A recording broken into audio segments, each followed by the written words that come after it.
Bonjour à tous! Aujourd'hui je vous propose de découvrir le jeu Oxido Construction.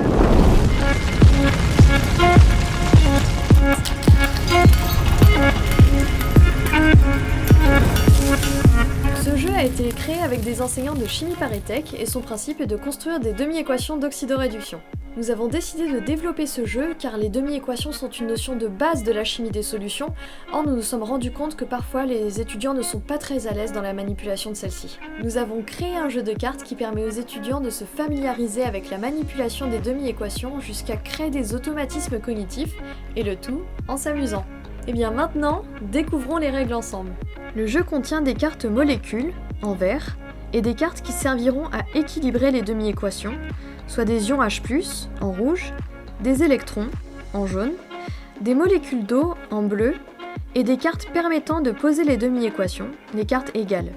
Vous devez aussi vous munir d'un dé. Au début de la partie, il faut faire des paquets face visible de cartes ions H+, électrons, H2O et équilibre. Ces paquets constituent la réserve. Chaque joueur prend en main 2 cartes molécules et 5 cartes molécules sont retournées face visible sur la table. Le reste des cartes molécules sont placées face cachée. À chaque tour, le joueur commence par jeter le dé. Le nombre du dé indique le nombre de cartes de la réserve que le joueur a le droit de prendre. Il peut utiliser les cartes molécules dans ses mains et les cartes retournées pour faire des demi-équations redox.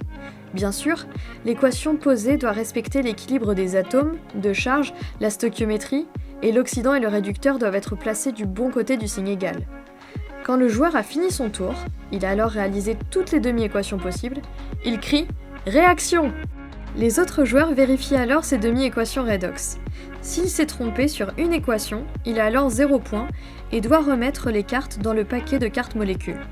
À la fin de son tour, si le joueur ne s'est pas trompé, il gagne les cartes molécules avec lesquelles il a construit les demi-équations. Il pioche alors des cartes molécules pour toujours en avoir 2 en main et remet 5 cartes molécules face visible au centre de la table. Et si le joueur ne peut faire aucune demi-équation, il peut alors se défausser et repiocher des cartes. Le jeu se termine quand le paquet molécule est vide. Les joueurs comptent alors les points indiqués sur les cartes molécules qu'ils ont gagnées. Le joueur avec le plus de points l'emporte. Le jeu Oxido Construction, comme tous les autres jeux développés à l'Institut, est téléchargeable gratuitement sur le site internet de l'Institut Villebon-Georges Charpak. Vous trouverez en barre d'infos le lien pour pouvoir le télécharger. Vous n'aurez alors qu'à l'imprimer chez vous et à jouer. Alors bon jeu et à bientôt pour découvrir d'autres jeux de l'Institut.